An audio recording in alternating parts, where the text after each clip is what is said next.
بسم الله الرحمن الرحیم.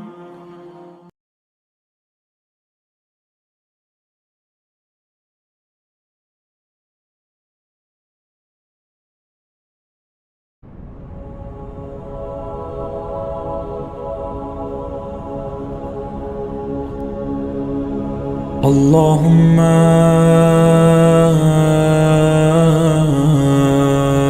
كل ولي الحجة ابن الحسن صلواتك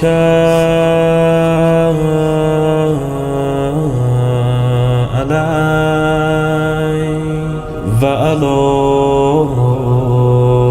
آبائه في هذه الساعة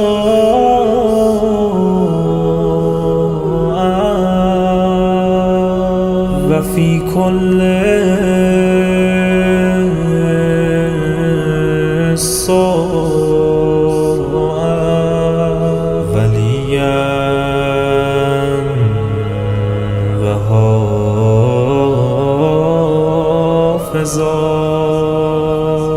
وقائدا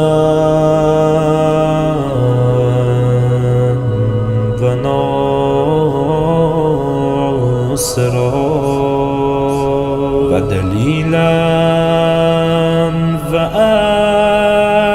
وعينا حتى تسكنه أرضك طوعا وتمتعه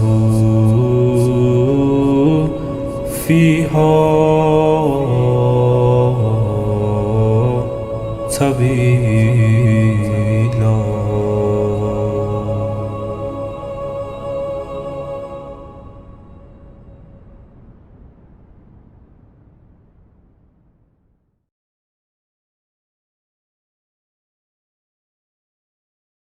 أعوذ بالله من الشيطان الرجيم. بسم الله الرحمن الرحيم.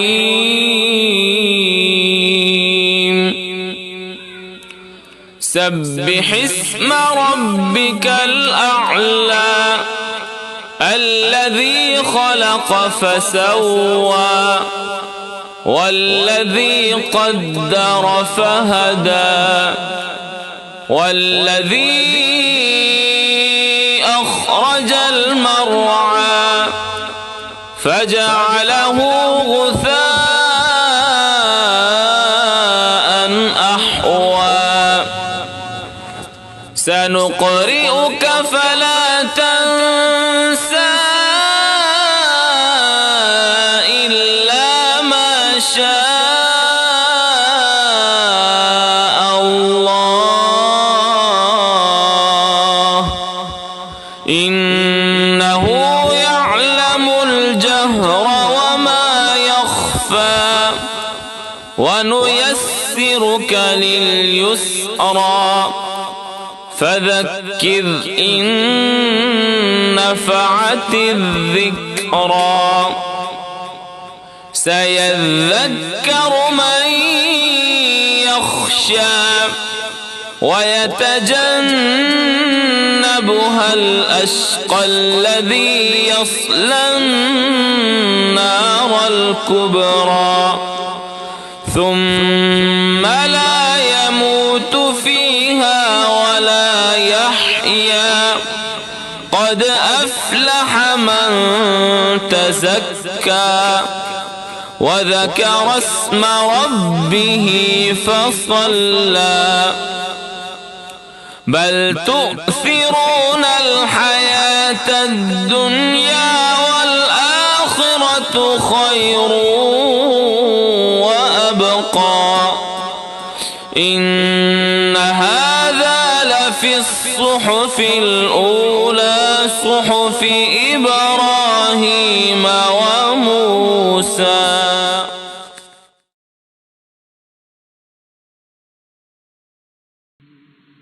بسم الله الرحمن الرحيم. اللهم صل على محمد وآل محمد. السلام عليك يا أبا عبد الله. السلام عليك يا ابن رسول الله.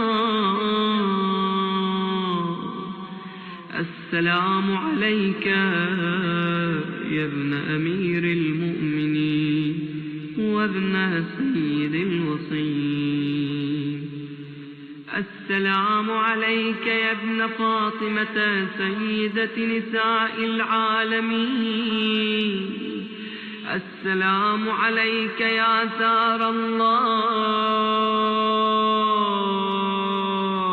وابن ثاره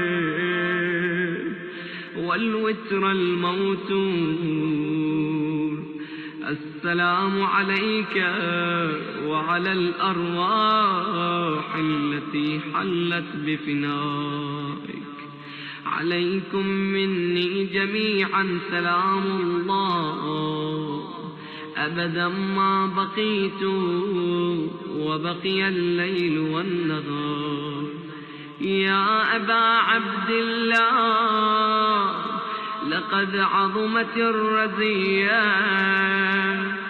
وجلت وعظمت المصيبة بك علينا وعلى جميع أهل الإسلام.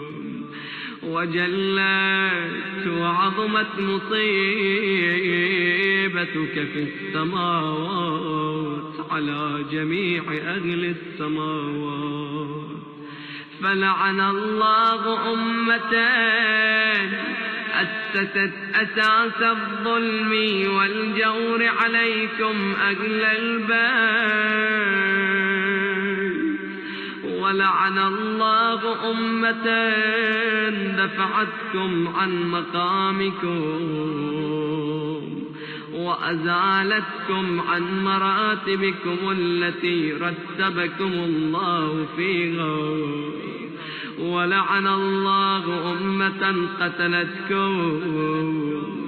ولعن الله الممهدين لهم بالتمكين من قتالكم. برئت إلى الله وإليكم منهم ومن أشياعهم وأتباعهم وأوليائهم. يا أبا عبد الله إني سلم لمن سالمكم وحرب لمن حاربكم إلى يوم القيامة. ولعن الله آل زياد وآل مروان. ولعن الله بني أمية قاطبة. ولعن الله ابن مرجانة. ولعن الله عمر بن سعد. ولعن الله شمران. ولعن الله أمتان أسرجت وألجمت وتنقبت لقتالك. بأبي أنت وأمي لقد عظم مصابي بك. فأسأل الله الذي أكرم مقامك وأكرمني بك أن يرزقني طلب ثارك مع إمام منصور من أهل بيت محمد صلى الله عليه وآله. اللهم اجعلني عندك وجيها بالحسين عليه السلام في الدنيا والآخرة. يا أبا عبد الله إني أتقرب إلى الله وإلى رسوله وإلى أمير المؤمنين وإلى فاطمة وإلى الحسن وإليك بموالاتك وبالبراءة ممن قاتلك ونصب لك الحار، وبالبراءة ممن أسس أساس الظلم والجور عليكم، وأبرأوا إلى الله وإلى رسوله ممن أسس أساس ذلك وبنى عليه بنيانا وجرى في ظلمه وجوره عليكم وعلى أشياعكم. برئت إلى الله وإليكم منهم، وأتقرب إلى الله ثم إليكم بموالاتكم وموالاة وليكم، وبالبراءة من أعدائكم والناصبين لكم الحار، وبالبراءة من أشياعهم وأتباعهم. إني سلم لمن سالمكم، وحرب لمن حاربكم، وولي لمن والاكم، وعدو لمن عاداكم. فأسأل الله الذي أكرمني بمعرفتكم ومعرفة أوليائكم ورزقني البراءة من أعدائكم أن يجعلني معكم في الدنيا والآخرة، وأن يثبت لي عندكم قدم صدق في الدنيا والآخرة، وأسأله أن يبلغني المقام المحمود لكم عند الله، وأن يرزقني طلب ساري مع إمام هدى ظاهر ناطق بالحق منكم. وأسأل الله بحقكم وبالشأن الذي لكم عنده أن يعطيني بمصابي بكم أفضل ما يعطي مصابا بمصيبته، مصيبة ما أعظمها وأعظم رزيتها في الإسلام وفي جميع السماوات والأرض. اللهم اجعلني في مقامي هذا ممن تناله منك صلوات ورحمة ومغفرة. اللهم اجعل محياي محيا محمد وآل محمد، ومماتي ممات محمد وآل محمد. اللهم إن هذا يوم تبركت به بنو أمية، وابن آكلة الأكباد اللعين ابن اللعين على لسانك ولسان نبيك صلى الله عليه وآله في كل موطن وموقف وقف فيه نبيك صلى الله عليه وآله. اللهم العن أبا سفيان ومعاوية ويزيد بن معاوية، عليهم منك اللعنة أبد الآبدين. وهذا يوم فرحت به آل زياد وآل مروان بقتلهم الحسين صلوات الله عليه. اللهم فضاعف عليهم اللعن منك والعذاب الأليم.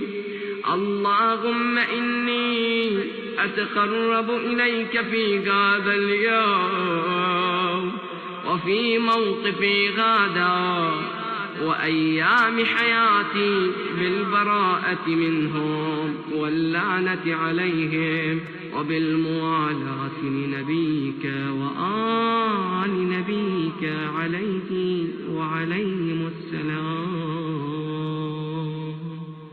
ثم تقول 100 مرة: اللهم العن أول ظالم ظلم حق محمد وآل محمد، وآخر تابع له على ذلك. اللهم العن العصابة التي جاهدت الحسين وشايعت وبايعت وتابعت على قتله. اللهم العنهم جميعا. ثم تقول 100 مرة: السلام عليك يا أبا عبد الله وعلى الأرواح التي حلت بفنائك.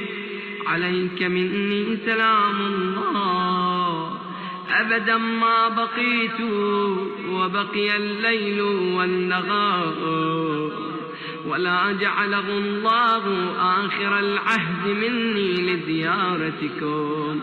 السلام على الحسين وعلى علي بن الحسين وعلى أولاد الحسين وعلى أصحاب الحسين.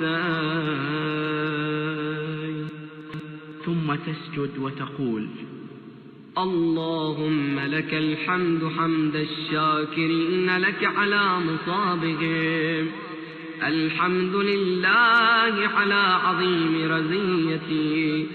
اللهم ارزقني شفاعة الحسين يوم الورود، وثبت لي قدم صدق عندك مع الحسين وأصحاب الحسين الذين بذلوا مهجهم دون الحسين عليه السلام، برحمتك يا أرحم الراحمين. وصل اللهم على محمد وآله الطيبين الطاهرين.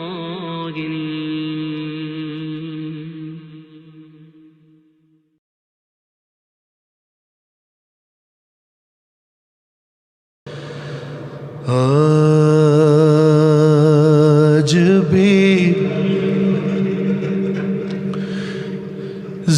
زینب کی آتی ہے صدا بھائی حسین. یا زہرا یا زہرا، مولا حسین تمہیں زیارت کربلا نصیب فرمائے. شرما کے نہیں رونا، جیسے ایک ماں اپنے کڑیل جوان کو روتی ہے نا. آؤ مظلوم کربلا کی غربت پہ گریہ فرمائے. آج بھی زینب کی آتی خیر صدا بھائی حسین. یہ نوحہ جب بھی پڑھا جائے یقیناً اس کی ایک عجیب تاثیر ہے، عجیب کیفیت ہے. وہ غم مولا مظلوم کربلا تازہ کر دیتا ہے. ارے تیرا چہرہ تیری آنکھیں بھول کب پائی حسین. اپنی آوازوں کو آزاد چھوڑو نام ماں. ارے چلتے ناقب سے گرایا خود کو جلتی ریت پر. چلتے ناقب سے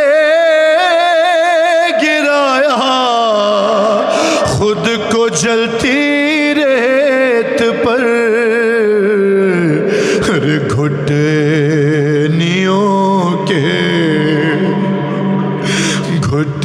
گھٹنیوں کے بل میں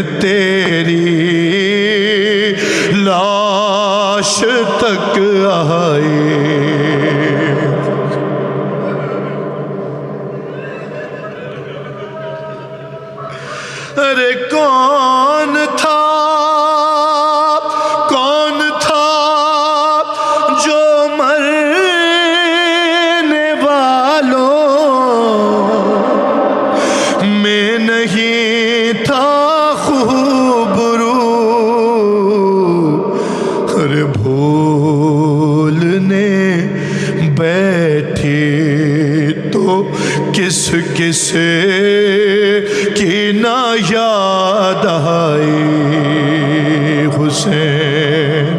سنو بھائی، جو رونا چاہتا ہے اس کی نظر. ارے بس میں گھبرائی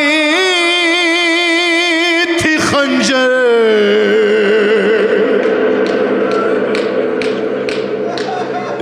ارے بس میں گھبرائی تھی خنجر، تجھ پہ چلتا دیکھ کر.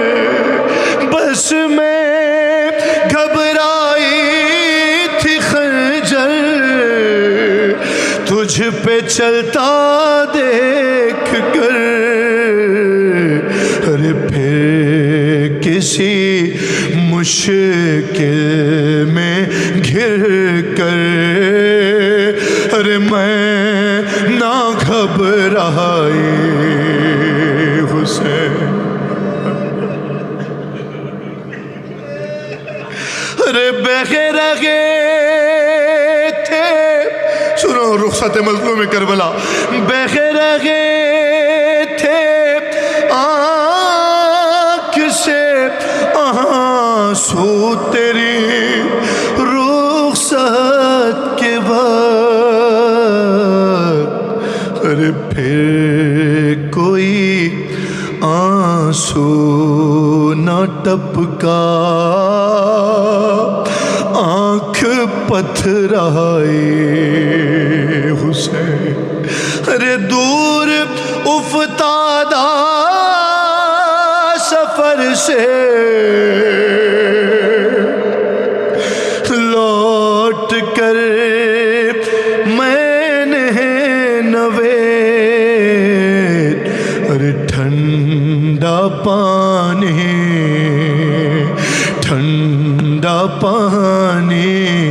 جب پیا بس، ارے تیری یاد آئی. ٹھنڈا پانی جب پیا بس، تیری یاد آئی حسین. اللہم عجل ولیک الفرج یا صاحب الزمان، برائے تعجیل ظہور صاحب الزمان بآواز بلند صلوات.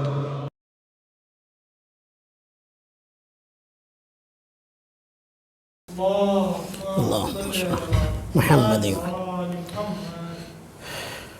رحم اللہ من قرأ الفاتحہ. بسم اللہ الرحمن الرحیم. الحمد للہ رب العالمین الرحمن الرحیم.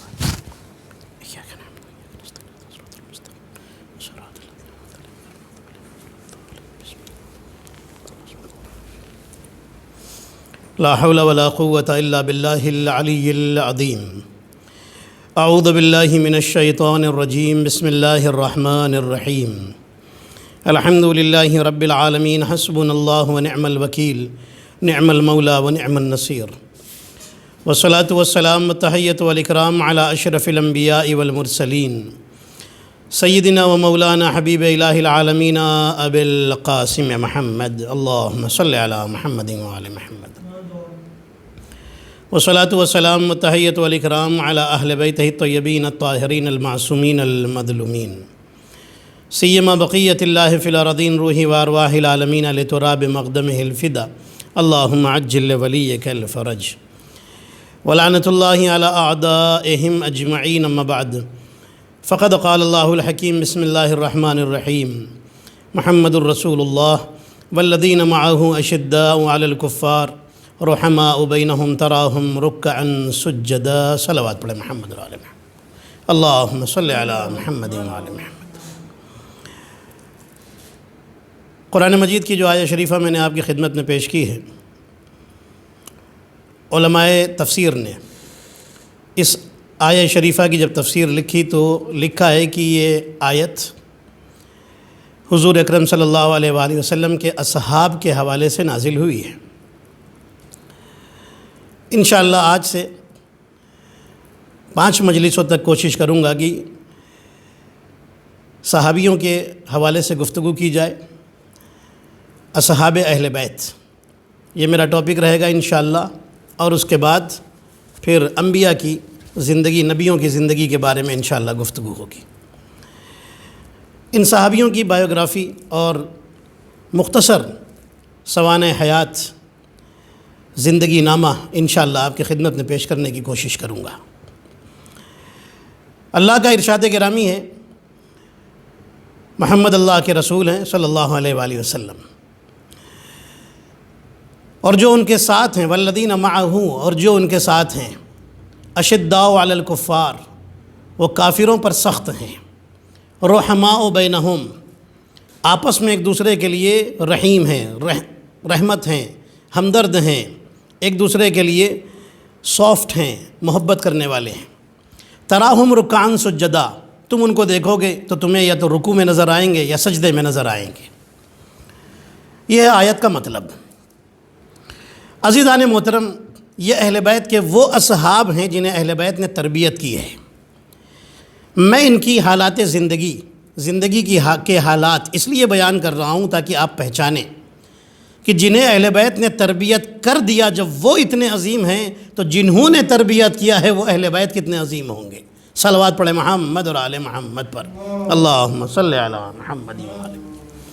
حضرت ابوذر غفاری، انشاءاللہ آج میں حضرت ابوذر کے حوالے سے آپ کی خدمت میں کچھ باتیں عرض کروں گا۔ مدینہ کے قریب ایک گاؤں تھا، اس گاؤں میں ایک قبیلہ ہے، اس قبیلے کا نام ہے بنی غفار۔ حضرت ابوذر غفاری اسی قبیلے کے رہنے والے ہیں۔ ان کا اصلی نام، جو اسلام سے پہلے ان کا نام تھا، وہ نام تھا جندب بن جنادہ۔ یہ جندب بن جنادہ یعنی حضرت ابوذر غفاری وہ شخصیت ہے کہ جن کے لیے ہمارے نبی نے فرمایا ہے کہ ابوذر جیسا سچا انسان ہم محمد اور آل محمد کے بعد، ابوذر جیسا سچا انسان نہ آسمان نے ایسے انسان پر سایہ کیا ہے، نہ زمین نے اتنے سچے انسان کو اٹھایا ہے اہل بیت کے علاوہ۔ ٹھیک ہے، پھر دوسری حدیث ہمارے نبی فرماتے ہیں کہ میرے اللہ نے مجھے حکم دیا ہے 4 صحابیوں سے محبت کرنے کا۔ ان میں سب سے پہلے حضرت امیر المومنین علی ابن ابی طالب علیہ السلام، اللہم صلی علی محمد و آل محمد، یعنی اللہ نے رسول کو حکم دیا ہے ان 4 صحابیوں سے محبت کرنے کا۔ امیر المومنین علیہ السلام، حضرت سلمان، حضرت ابوذر اور حضرت مقداد بن اسود۔ انشاءاللہ حالات زندگی آئیں گے ان کے، آپ کی خدمت میں عرض کروں گا۔ حضرت سلمان فارسی کا ابھی چند دن پہلے میں نے ایک مجلس میں آپ کی خدمت میں تذکرہ کیا تھا۔ حضرت ابوذر وہ ہیں جن کے لیے اللہ کے نبی کو حکم ہو رہا ہے کہ آپ ان سے محبت کریں۔ آپ سوچئے، ہر انسان وہ ہے کہ جو نبی سے محبت کرتا ہے، ابوذر وہ ہیں کہ جن کے لیے اللہ حکم دے رہا ہے کہ آپ ابوذر سے محبت کریں۔ کیا رتبہ اور کیا درجہ ہوگا حضرت ابوذر کا۔ حضرت ابوذر جس قبیلے میں رہتے ہیں، اس قبیلے میں، یہ مدینہ کے قریب، ابھی ہمارے نبی مکے میں ہیں۔ اس قبیلے میں ایک بت ہے، بڑا بت ہے، اسٹیچو ہے، جس کا نام ہے منات۔ ان کے قبیلے والے اس منات کی پوجا کرتے ہیں۔ ایک سال ان کے علاقے میں قحط پڑ گیا، سوکھا پڑ گیا، بارش نہیں ہو رہی ہے، کھیتیاں نہیں ہو رہی ہیں، سب سوکھا پڑا ہوا ہے۔ لوگ برتنوں میں دودھ لے کر کے آئے اور منات کے سامنے رکھ دیا۔ جب ابوذر کے گھر والے، حضرت ابوذر کے والد کا انتقال ہو چکا ہے، اپنی ماں اور اپنے ایک بھائی کے ساتھ رہتے ہیں حضرت ابوذر۔ بھائی چھوٹا ہے، اس بھائی کا نام ہے انیس۔ سب لوگ جانے لگے۔ ابوذر کے بھائی نے کہا کہ آپ بھی چلیے۔ ابوذر نے کہا میں نہیں جاؤں گا۔ ابوذر کا بھائی کہتا اگر آپ نہیں گئے تو لوگ سمجھ جائیں گے کہ آپ اس کے خلاف ہیں، اس منات کے خلاف ہیں، اس بت کے خلاف ہیں، سب لوگ ہماری فیملی کا بائیکاٹ کر دیں گے، چلیے۔ ابوذر نے کہا ٹھیک ہے میں چلوں گا، لیکن میں سجدہ نہیں کروں گا۔ روایتوں میں لکھا ہے کہ یہ حضرت ابوذر چلے فیملی کے ساتھ، ماں، بھائی، ابوذر، تینوں آئے۔ ابوذر نے عجیب منظر دیکھا، لوگوں نے دودھ ایک پیالے میں، ایک باؤل میں دودھ بت کے سامنے رکھا ہوا ہے اور سب سجدے میں پڑے ہوئے ہیں۔ ابو ذر کنارے کھڑے ہو گئے۔ ابو ذر نے دیکھا کہ اچانک ایک جانور آیا، ایک لومڑی آئی، ایک جانور آیا، اور آنے کے بعد اس نے دودھ پی لیا اور اس بت کے اوپر اس نے اپنی نجاست ڈال دی۔ جیسے ہی ابو ذر نے دیکھا، ابو ذر ہنسنے لگے۔ ایک آدمی نے سر اٹھایا، سجدے سے سر اٹھایا، سب سجدے میں پڑے تھے نا، کہا تم ہنس کیوں رہے ہو؟ ابو ذر کہتے ہیں کہ تم لوگ بھی کمال کے ہو، میں نے سارا تماشا دیکھ لیا، میں تم سے یہ بتانا چاہتا ہوں کہ تم اسے خدا مانتے ہو، جو خود کو نہیں بچا سکا وہ تمہیں کیا بچائے گا؟ صلوات پڑھیں محمد اور آل محمد پر، اللہم صلی علی محمد و آل محمد۔ خیر، لوگ ناراض ہو گئے۔ ابو ذر کا بھائی ابو ذر کو خاموش رہنے کا اشارہ کرتا ہے اور اس کے بعد لے کر کے گھر آ جاتا ہے۔ چند دن گزرے، ابو ذر کے پاس کچھ بکریاں تھیں، ان بکریوں کو چرا رہے تھے، جنگل میں چرا رہے تھے۔ اچانک ایک بھیڑیا آ گیا، ایک وائلڈ اینیمل، جنگلی جانور، جس نے ان کی بکریوں پر اٹیک کر دیا۔ جب اٹیک کیا، ابو ذر نے اس کو ڈنڈے سے بھگا دیا، ڈنڈا مار کے بھگا دیا۔ وہ دور گیا، پھر آ گیا، پھر اس نے اٹیک کیا، پھر ابو ذر نے اس کو دور بھگایا، پھر آ گیا۔ اب ابو ذر ناراض ہو گئے۔ ابو ذر اس بھیڑیے سے کہتے ہیں کہ تو کیسا ہے؟ بے شرم ہے، تیرے اندر ذرا بھی غیرت نہیں ہے، تیرے اندر ذرا بھی شرم نہیں ہے، میں تجھے بھگاتا ہوں تو پھر آ جاتا ہے، میری بکریوں پر حملہ کر دیتا ہے۔ اب وہ جانور اللہ کے حکم سے بولنا شروع کرتا ہے، انسانوں کی زبان میں بولنے لگتا ہے اور کہتا ہے کہ اے ابو ذر، اے جندب بن جنادہ، اب ان کا نام ہے جندب بن جنادہ، تم مجھے کہتے ہو کہ میرے اندر شرم نہیں، میرے اندر حیا نہیں ہے۔ ارے حیا تو مکے کے لوگوں میں نہیں ہے، اللہ نے ان کے درمیان محمد جیسا نبی بھیجا ہے، وہ لوگ اس سے محبت نہیں کرتے بلکہ اسے پتھر مارتے ہیں، اسے تکلیف پہنچاتے ہیں، ان کے اندر حیا نہیں ہے، آپ مجھے کیوں کہتے ہیں کہ میرے اندر حیا نہیں ہے؟ ابو ذر سمجھ گئے کہ شاید یہ بھی خدا کا ایک انتظام ہے ابو ذر کو وہاں تک پہنچانے کے لیے، تاکہ ابو ذر جائیں اور نبی سے وابستہ ہوں، کلمہ پڑھیں اور سچے دین میں شامل ہو جائیں۔ حضرت ابو ذر بڑے پریشان۔ اس کے بعد وہ بھاگ گیا، وہ جانور چلا گیا۔ ابو ذر بکریاں لے کے گھر آئے، آ کر کے اپنے بھائی سے، اپنی ماں سے پورا واقعہ بتایا اور اپنے بھائی سے کہتے ہیں تم مکے جاؤ اور دیکھو مکے کے حالات کیا ہیں، تم ملو ان سے کہ جن کا نام محمد ہے۔ بھائی نے کہا ٹھیک ہے۔ بھائی مکے آیا، جب مکے آیا کچھ دن رہا، رہنے کے بعد واپس آ گیا۔ اب ابو ذر سے بتاتا ہے کہ اے ابو ذر، جب میں مکے گیا، میں خانہ کعبہ کے پاس بیٹھا ہوا تھا، میں نے دیکھا ایک خوبصورت جوان آئے اور انہوں نے کعبے کے پاس آ کر کے نماز پڑھنی شروع کی، عبادت شروع کی۔ پھر میں نے دیکھا جیسے ہی انہوں نے عبادت شروع کی، ایک نوجوان آیا، کم سن شہزادہ آیا اور آ کر کے ان کے پیچھے نماز پڑھنے لگا۔ پھر میں نے ایک خاتون کو دیکھا، ایک بی بی کو دیکھا، ایک عورت کو دیکھا، وہ آئیں اور وہ بھی آ کر ان کے پیچھے نماز پڑھنے لگی۔ ابو ذر کہتے ہیں کہ بتاؤ ان کا نام کیا تھا؟ کہنے لگا جب میں نے لوگوں سے پوچھا تو لوگوں نے بتایا کہ یہ جو آگے کھڑے ہیں ان کا نام محمد ہے، جو شہزادہ ان کے پیچھے کھڑا ہے، جو نوجوان کھڑا ہے، اس کا نام علی ابن ابی طالب ہے، اور وہ جو بی بی آئی ہیں، جو خاتون آئی ہیں، ان کا نام خدیجۃ الکبریٰ ہے۔ جیسے یہ سنا، ابو ذر کہتے ہیں کہ تم نے اور کچھ پتہ کیا؟ انیس کہتا ہے کہ ہاں، میں نے لوگوں سے معلوم کیا تو لوگوں نے بتایا کہ یہ محمد ایسے خدا کی باتیں کرتے ہیں جسے کسی نے دیکھا ہی نہیں ہے، اور یہ ہمارے خداؤں کا انکار کرتے ہیں۔ ابو ذر سمجھ گئے کہ میرا مقصد مجھے مل گیا۔ ابو ذر نے تیاری کی اور مکے کی طرف چل پڑے۔ جب مکے میں پہنچے، خانہ کعبہ کے پاس آئے، زمزم کے کنویں کے پاس پہنچے، انہیں پیاس لگی ہے۔ زمزم کے کنویں کے کنارے ایک بالٹی رکھی ہوئی ہے، انہوں نے وہ بالٹی زمزم کے کنویں میں ڈالی۔ جب اسے کھینچا، پانی بھر کے کھینچا، پانی جیسے جیسے اوپر آ رہا ہے وہ سفید ہوتا جاتا ہے، دودھ کی طرح بن گیا۔ جب قریب آیا پانی، انہوں نے پانی نکالا تو وہ دودھ ہو چکا تھا۔ انہوں نے پانی پیا، سمجھ گئے کہ یہ دوسرا اشارہ ہے۔ پہلے تو اس بھیڑیے نے مجھے بتایا تھا کہ مکے میں ایک محمد نام کے نبی آئے ہیں، لوگ ان سے محبت نہیں کرتے، ان کی باتیں نہیں سنتے بلکہ انہیں پتھر مارتے ہیں۔ وہ پہلا اشارہ تھا، یہ دوسرا اشارہ تھا کہ میں صحیح جگہ پر آ گیا ہوں۔ حضرت ابو ذر خانہ کعبہ کے پاس بیٹھے ہوئے ہیں، کچھ جانتے نہیں، اور یہ سن چکے ہیں کہ اگر نبی کے بارے میں کسی سے باتیں کریں گے تو لوگ ان کے بھی دشمن ہو جائیں گے۔ اب بیٹھے ہوئے ہیں، انتظار کر رہے ہیں۔ اتنے میں دیکھا کچھ لوگ باتیں کر رہے ہیں خانہ کعبہ کے پاس، باتیں کر رہے ہیں اور کہہ رہے ہیں کہ دل چاہتا ہے کہ یہ محمد جس خدا کی باتیں کرتے ہیں ہم کو ان کی باتیں بری لگتی ہیں، دل چاہتا ہے کہ محمد پر حملہ کر دیں۔ عجیب عجیب باتیں کر رہے ہیں لوگ، دشمنی کی باتیں کر رہے ہیں۔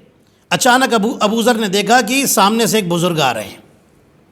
ان لوگوں نے آپس میں کہا، یہ جو برائیاں کر رہے تھے نبی کی، انہوں نے آپس میں کہا کہ دیکھو ابو طالب آ رہے ہیں، چپ ہو جاؤ، اگر ابو طالب نے ہماری باتیں سن لی تو پھر ہم کو چھوڑیں گے نہیں، اس لیے کہ ابو طالب سردار قریش ہیں، ابو طالب آ رہے ہیں، خاموش ہو جاؤ۔ آپ سمجھے؟ ایک جملہ کہہ دوں عزیزان محترم پھر میں آگے بڑھوں۔ کافر بھی جانتے تھے کہ رسول کے بارے میں ابو طالب کے سامنے کوئی برا نہیں کہہ سکتا ہے، اس لیے کہ ابو طالب رسول کی حفاظت کرتے ہیں۔ اب میں جملہ نہ کہہ دوں، عجیب ہے نا دنیا کہ جو رسول کے پاس بیٹھ کر رسول پر شک کرتے رہے انہیں تو سچا مسلمان مان لیتے ہیں، اور وہ ابو طالب کہ جس کے سامنے کافر بھی رسول کو برا کہتے ہوئے ڈرتے تھے، اس کے ایمان میں بھی شک کرتے ہیں، اسے مسلمان بھی نہیں مانتے۔ صلوات پڑھیں محمد اور آل محمد پر، اللہم صلی علی محمد۔ ابو ذر کہتے ہیں کہ میں ان کے قریب گیا، میں سمجھ گیا کہ یہ وہ ہیں کہ جو رسول اللہ سے محبت کرنے والے ہیں۔ میں پہنچا، میں نے کہا کہ میں محمد سے ملنا چاہتا ہوں۔ انہوں نے کہا کہ ٹھیک ہے، ملنا چاہتے ہو، پہلے اقرار کرو کہ خدا ایک ہے۔ کہنے لگے میں اقرار کرتا ہوں، خدا ایک ہے۔ اقرار کرو۔ اب جناب ابو طالب ان سے اقرار کروا رہے ہیں، زبان سے کہلوا رہے ہیں، کہو محمد اس کے رسول ہے، محمد اس کے رسول ہے۔ کہہ دیا ابو ذر نے۔ فرماتے اب میرے ساتھ چلو، لے کر کے آئے۔ پھر جناب ابو طالب نے ابو ذر کو حضرت حمزہ کے حوالے کیا، حضرت حمزہ نے جعفر طیار کے حوالے کیا، جعفر طیار نے مولا امیر المومنین کے حوالے کیا۔ جیسے ہی مولا علی کے حوالے کیا، امیر المومنین فرماتے ہیں کہ اگر میرے نبی سے ملنا چاہتے ہو تو پہلے کلمہ پڑھو۔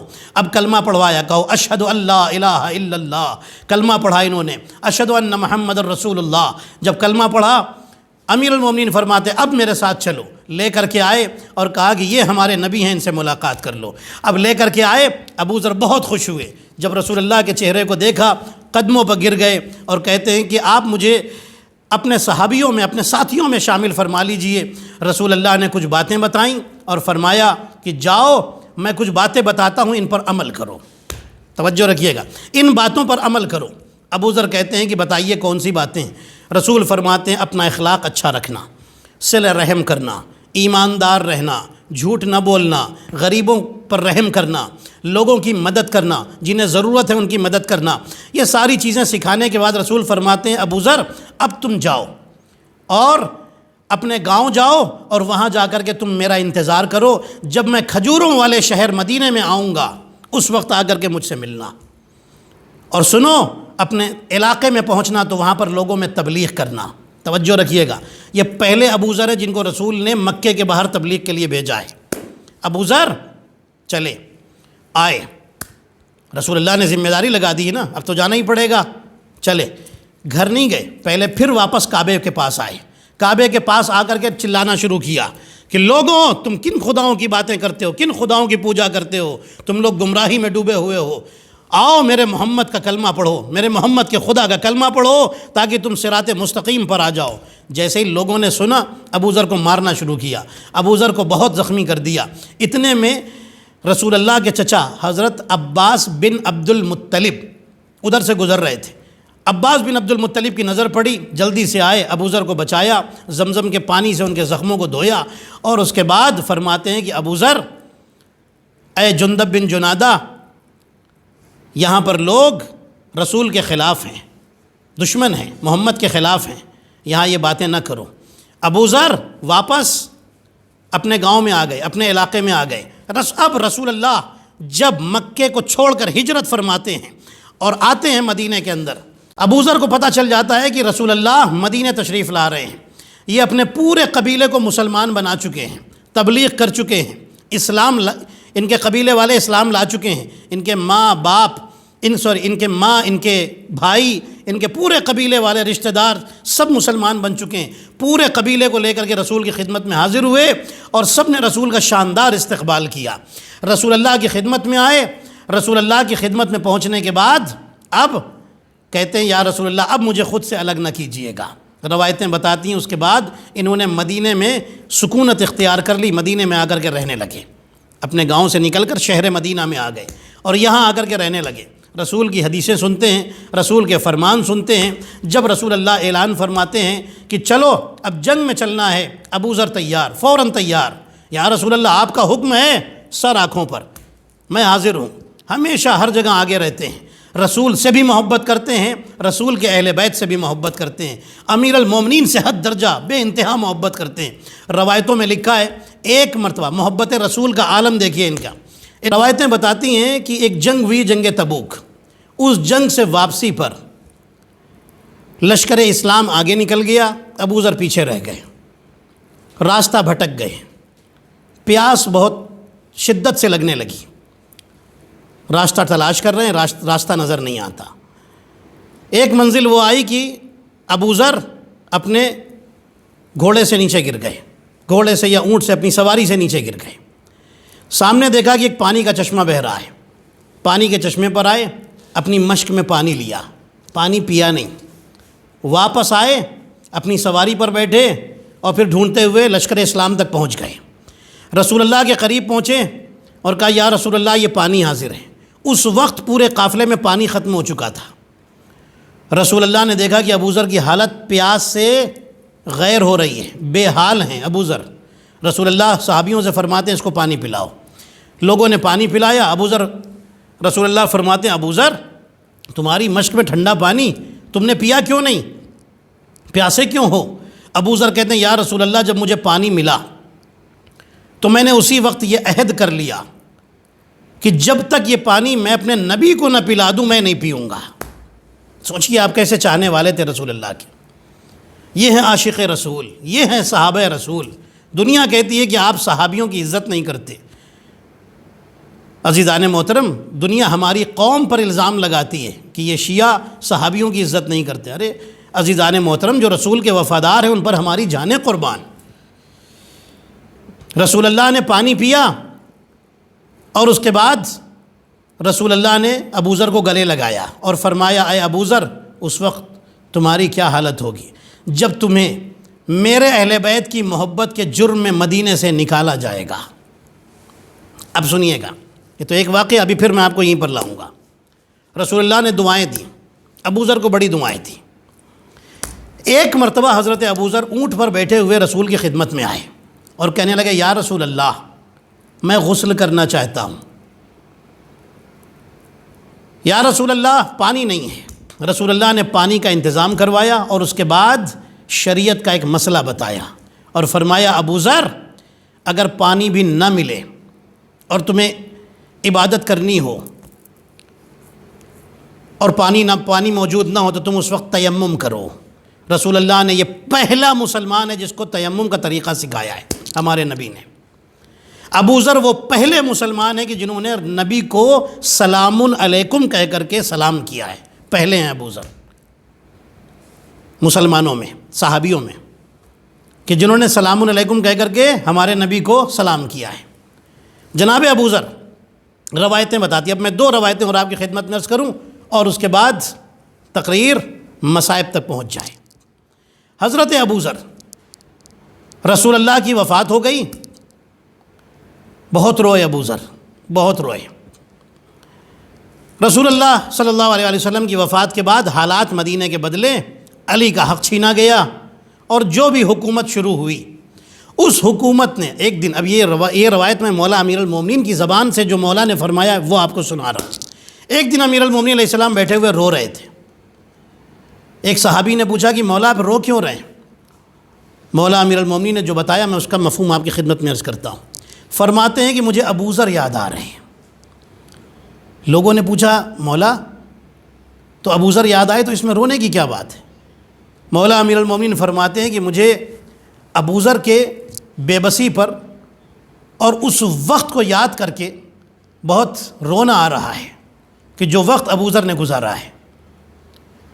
لوگوں نے پوچھا مولا کون سا وقت تھا؟ اب سنیے مولا فرماتے ہیں، امیر المومنین فرماتے ہیں کہ ابو ذر رسول اللہ کی وفات کے بعد جو حکومت آئی، اب مولا یہاں سے فرماتے ہیں، فرماتے ہیں ایک مرتبہ خلافت کی طرف سے، دربار خلافت سے 4 تھیلیاں اشرفی بھر کر کے ابوذر کے گھر بھیجی گئیں، اور آسان کر دوں میں 4 بیگ پیسوں کے بھرے ہوئے، کوائنز کے، جس میں سونے اور چاندی کے سکے تھے، بھر کر کے بھیجے گئے۔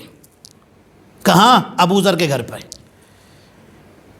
اور جو آدمی یہ 4 بیگ لے کر کے آیا، ابوذر نے دروازہ کھولا اپنے گھر کا، کیا بات ہے؟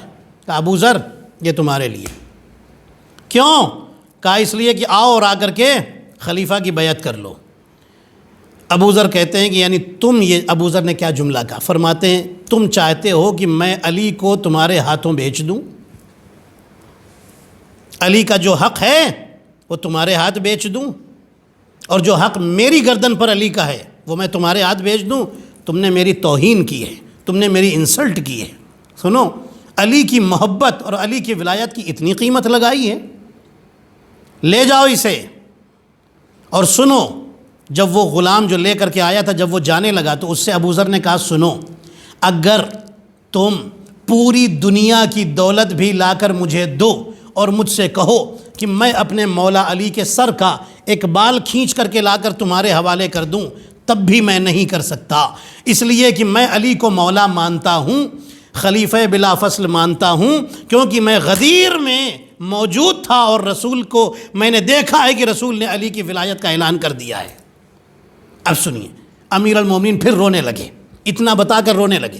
امیر المومنین فرماتے ہیں کہ سنو، میں وہ وقت یاد کر رہا ہوں کہ جب یہ غلام واپس گیا اور جا کر کے اس نے وہ ابوذر کی باتیں بتائیں، دربار خلافت میں بتائیں، تو ان لوگوں نے سپاہیوں کو بھیجا کہ سپاہیوں نے 3 دن تک ابوذر کے گھر کو گھیر کر رکھا اور حکم دیا کہ کوئی گھر والا گھر کے باہر نہیں جا سکتا ورنہ مار دیا جائے گا۔ ابوذر 3 دن تک اپنے بیوی بچوں کے ساتھ بھوکے گھر میں رہے، لیکن علی کی محبت کا سودا نہیں کیا۔ صلوات پڑھے محمد اور آل محمد پر، اللہم صلی علی محمد و آل محمد۔ غور فرمایا آپ نے، یہ ہیں چاہنے والے، یہ ہیں محبت کرنے والے۔ اب روایتیں بتاتی ہیں جب تیسری خلافت کا زمانہ آیا، حضرت ابوذر کرٹیسائز کرتے تھے، کوئی بھی غلط بات برداشت نہیں کرتے تھے۔ رسول اللہ تو پہلے ہی فرما چکے ہیں، ابوذر جیسا سچا انسان اہل بیت کے علاوہ، ابوذر جیسا سچا انسان رسول اللہ نے فرمایا ہے، ابوذر جیسا سچا انسان نہ زمین نے اٹھایا ہے نہ آسمان نے سایہ کیا۔ اتنے سچے انسان پر تو ظاہر ہے سچا انسان خاموش کیوں رہے گا؟ کہیں گڑبڑی ہوتی تھی ابوذر چپ نہیں رہتے تھے، بول دیتے تھے۔ یہی جرم بن گیا ابوذر کا۔ تیسری خلافت کے زمانے میں ابوذر کو مدینے سے نکال دیا گیا اور سیریا بھیج دیا گیا۔ سیریا میں کون ہے آپ جانتے ہیں؟ معاویہ ہے۔ جب وہاں بھیجا گیا تو ایک لیٹر لکھا گیا کہ اس کا خیال رکھنا کہ یہ لوگوں کو ہمارے خلاف بھڑکانے نہ پائے، اور اگر بھڑکائے تو اسے سزا دینا۔ خیال رکھنے کا مطلب یہ نہیں کہ ان کے کھانے پینے کا انتظام کرنا، خیال رکھنے کا مطلب دھیان رکھنا کہ کہیں تمہارے خلاف اور ہمارے خلاف لوگوں میں باتیں اور سچائیاں نہ پھیلانا شروع کر دیں، اس کی زبان کو دبا کر رکھنا۔ حضرت ابوذر سیریا آ گئے، سیریا میں آ کر کے حق بیانی کرتے ہیں، اہل بیت کے فضائل بیان کرتے ہیں، اور معاویہ جہاں پر بھی حکومت معاویہ میں غلطیاں دیکھتے ہیں فوراً اپنی آواز بلند کرتے ہیں۔ ایک مرتبہ معاویہ نے 200 دینار سونے کے کوائنز بھیجے ابوذر کو، اپنے غلام سے کہا جاؤ جا کر کے دیکھے آؤ، اس کی زبان مجھے بند کرنی ہے۔ ابوذر بہت خوبصورت انسان تھے، بہت ہی لمبے اونچے قد کے اور خوبصورت انسان تھے حضرت ابوذر۔ غلام لے کر کے 200 دینار سونے کے سکے لے کر کے ابوذر کے پاس آیا، کہنے لگا ابوذر بڑی پریشانی کی زندگی ہے تمہاری، کتنا معمولی سا گھر ہے، یہاں رہ رہے ہو، لو تمہارے لیے دولت بھیجی گئی ہے۔ ابوذر کہتے ہیں اسے لے کے جاؤ، میرے پاس بہت ہے۔ اس غلام نے پورے گھر میں دیکھا، کہا یہ ٹوٹا پھوٹا تمہارا گھر ہے کیا اس میں؟ ابوذر نے مسلح کو ہٹایا، 2 روٹیاں رکھی تھیں، کہا یہ دیکھ رہے ہو 2 روٹیاں، یہ 2 روٹیاں ہیں آج کے لیے۔ کہنے لگا یہ آج ہی کے لیے تو ہے، کل کیا کرو گے؟ ابوذر نے بھی کیا پیارا جواب دیا۔ ابوذر کہتے ہیں سنو، وہ خدا جو مجھے آج دے سکتا ہے کیا وہ کل نہیں دے سکتا؟ وہ خدا جو آج دینے کے لیے موجود ہے کیا وہ کل نہیں رہے گا؟ جیسے ہی اس نے سنا وہ سمجھ گیا کہ انہیں خریدنا بڑا مشکل ہے۔ اب اس نے دوسری چال چلی، کہنے لگا ابو ذر دولت ہر انسان کے کام آتی ہے، یہ دولت تم رکھ لو بڑی کام آئے گی۔ ابو ذر نے کہا سنو، یہ دولت وہ ہے جو تمہارے دنیا میں کام آتی ہے، میرے پاس بہت بڑی دولت موجود ہے۔ اس نے کہا کون سی دولت ہے تمہارے پاس؟ ابو ذر کہتے ہیں کہ تمہاری دولت ہے یہ دنیا میں کام آتی ہے، یہ جو تمہاری دولت ہے اس کے چوری ہونے کا خطرہ ہے، جو میرے پاس دولت ہے وہ علی کی محبت ہے، اہل بیت کی محبت ہے، محمد اور آل محمد کی محبت ہے۔ اس دولت کو نہ مجھ سے کوئی چھین سکتا ہے نہ مجھ سے کوئی چوری کر سکتا ہے، اور یہ دولت وہ ہے جو یہاں بھی کام آتی ہے وہاں بھی کام آتی ہے۔ صلوات پڑھے محمد اور آل محمد پر، اللہم صلی علی محمد۔ ابو ذر کو خریدنے کی بڑی کوششیں کی گئیں، لیکن ابو ذر سچے اور اصلی ایمان کے مالک تھے۔ کون ابو ذر کو خرید سکتا تھا؟ حضرت ابو ذر کو معاویہ نے لبنان بھیج دیا، سیریا سے نکال دیا، لبنان بھیج دیا۔ لبنان میں ایک جگہ ہے جس کا نام ہے جبل عامل یا جبل عامل بھی کہتے ہیں، جبل عامل پہنچ گئے۔ جبل عامل لبنان میں جو شیعت پھیلی ہے یہ حضرت ابو ذر نے پھیلائی ہے۔ جب لبنان میں آئے ہیں تو انہوں نے یہاں موقع اچھا دیکھا، یہاں اہل بیت کی محبت اور اہل بیت کی تعلیمات جو رسول اللہ اور امیر المومنین سے سیکھا ہے اس کو پھیلانا شروع کر دیا۔ اتنا پھیلایا کہ اب لوگ کچھ جو دشمن تھے انہوں نے معاویہ کو خبر پہنچا دی، فوراً سپاہیوں کو بھیجا گیا کہ اسے لبنان سے نکالو۔ جب تک بھیجا گیا جب تک دیر ہو چکی تھی، جب تک وہاں پر مذہب اہل بیت پہنچ چکا تھا۔ واپس مدینے بھیج دیا گیا، ابو ذر واپس مدینے آئے، تیسری خلافت کا زمانہ ہے۔ حکم دیا گیا ابو ذر یہ بتاؤ تمہیں سب سے زیادہ کون سی جگہ ہے جو پسند نہیں ہے؟ ایک جنگل تھا جس کا نام تھا ربضہ۔ حضرت ابو ذر کہتے ہیں کہ مجھے بس ایک ہی جگہ پسند نہیں اور ربضہ کا جنگل نہیں پسند ہے۔ کہا ٹھیک ہے، تم کو تمہارے بیوی بچوں کے ساتھ مدینے سے نکالا جاتا ہے اور جاؤ، تمہیں اب ربضہ ہی میں رہنا پڑے گا۔ بڑی دشمنی کی گئی ابو ذر کے ساتھ، بہت ستایا گیا ابو ذر کو، لیکن حضرت ابو ذر گھبرائے نہیں، ڈٹ کر مقابلہ کرتے رہے۔ کبھی بھی محبت اہل بیت کا سودا نہیں کیا، اپنے ایمان کا سودا نہیں کیا۔ روایتیں بتاتی ہیں، کتابوں میں لکھا ہے، حضرت ابو ذر کی بائیوگرافی میں لکھا ہے، میں نے بہت مختصر کر کے آپ کو سنائی ہے حضرت ابو ذر کی بائیوگرافی۔ حضرت ابو ذر کو جس دن نکالا گیا ہے مدینے میں بہت سارے لوگ کھڑے ہو گئے سپورٹ کرنے والے۔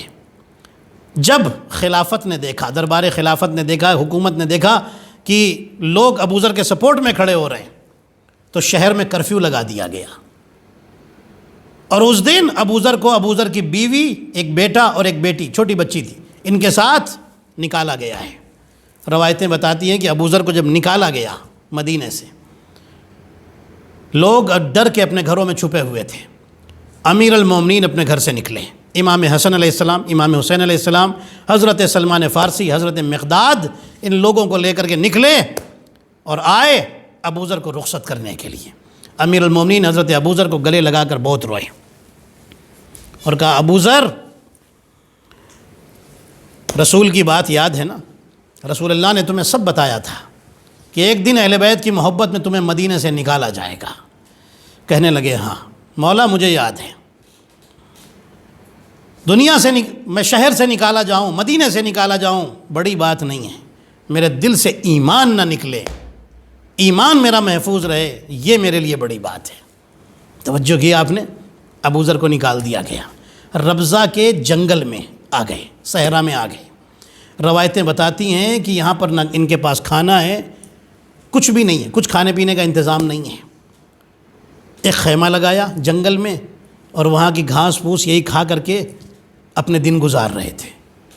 روایتیں بتاتی ہیں کہ پہلے بیٹا بیمار پڑا، بیٹا مر گیا، ابو ذر نے خود قبر کھو دی۔ آپ سوچئے اللہ کسی کو یہ دن نہ دکھائے کہ بوڑھا باپ جوان بیٹے کی قبر کھوتے۔ ابو ذر رسول اللہ سے 3 سال بڑے تھے۔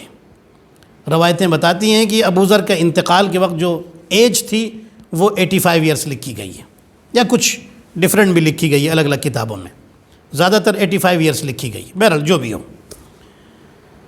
85 سال ابو ذر کی عمر ہے جب انتقال ہوا ہے ابو ذر کا، لیکن ابھی جب بیٹے کی قبر تیار کر لی تو بیٹے کا جنازہ قبر میں لے کر اترے۔ سوچئے کس نے مدد کی ہوگی؟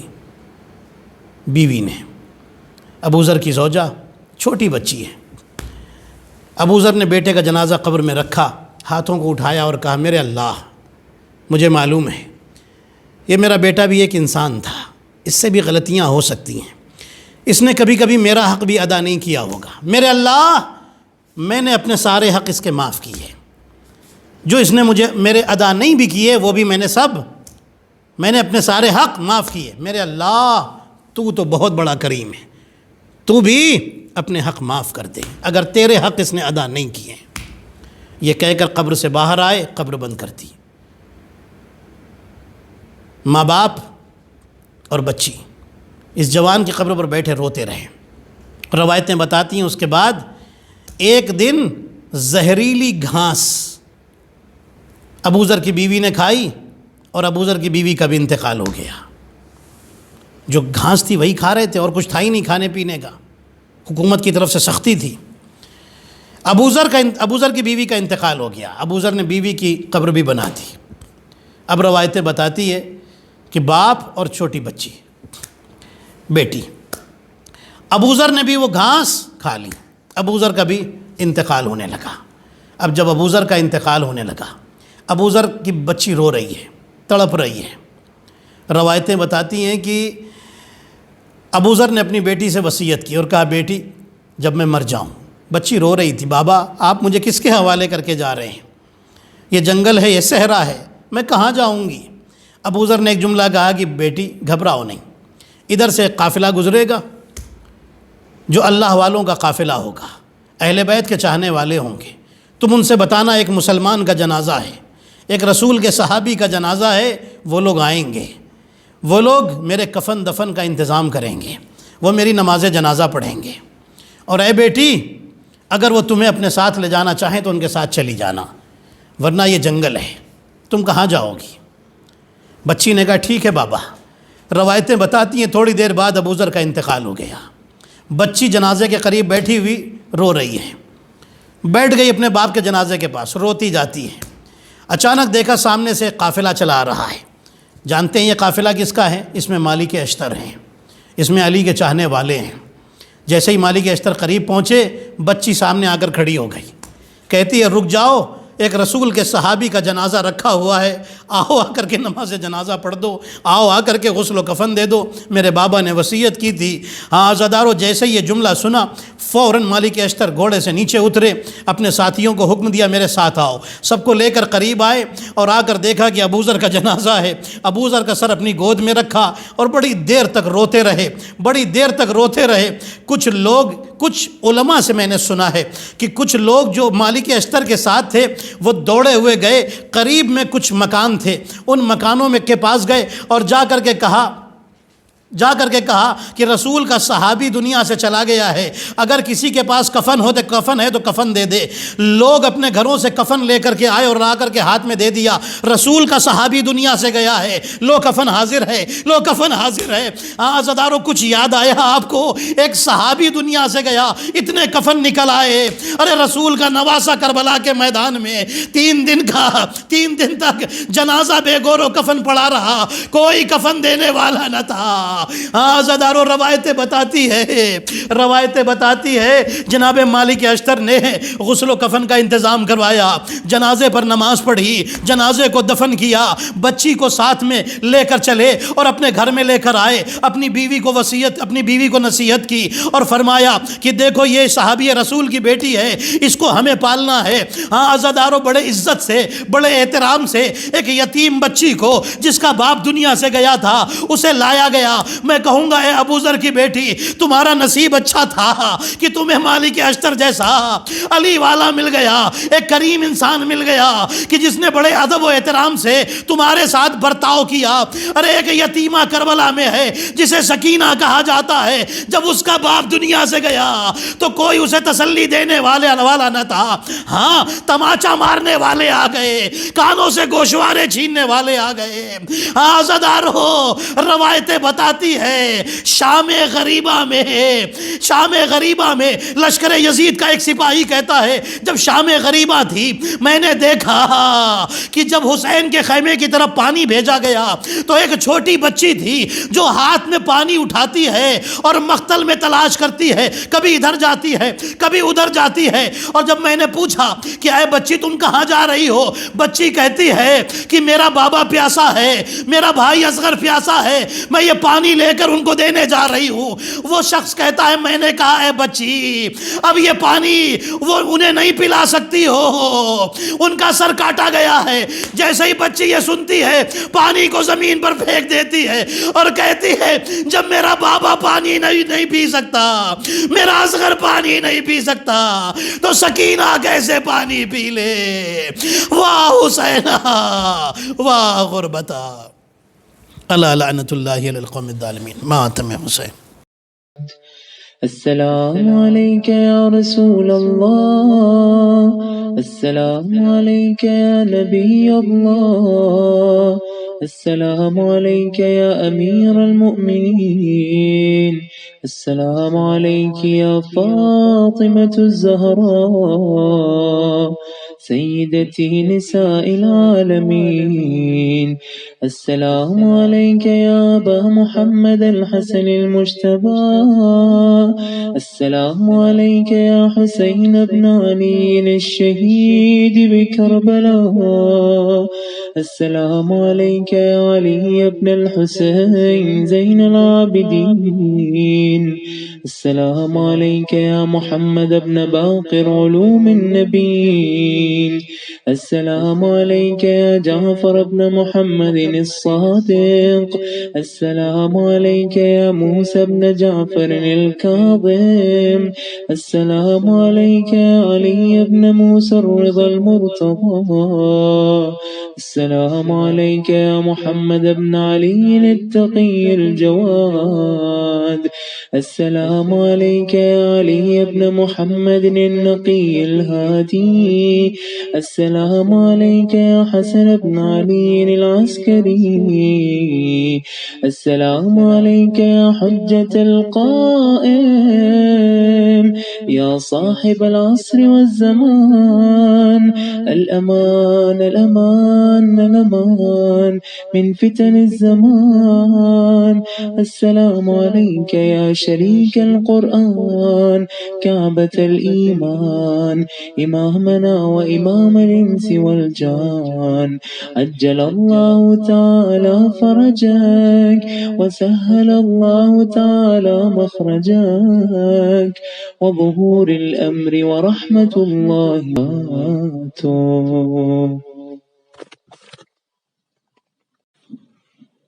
اللهم صل على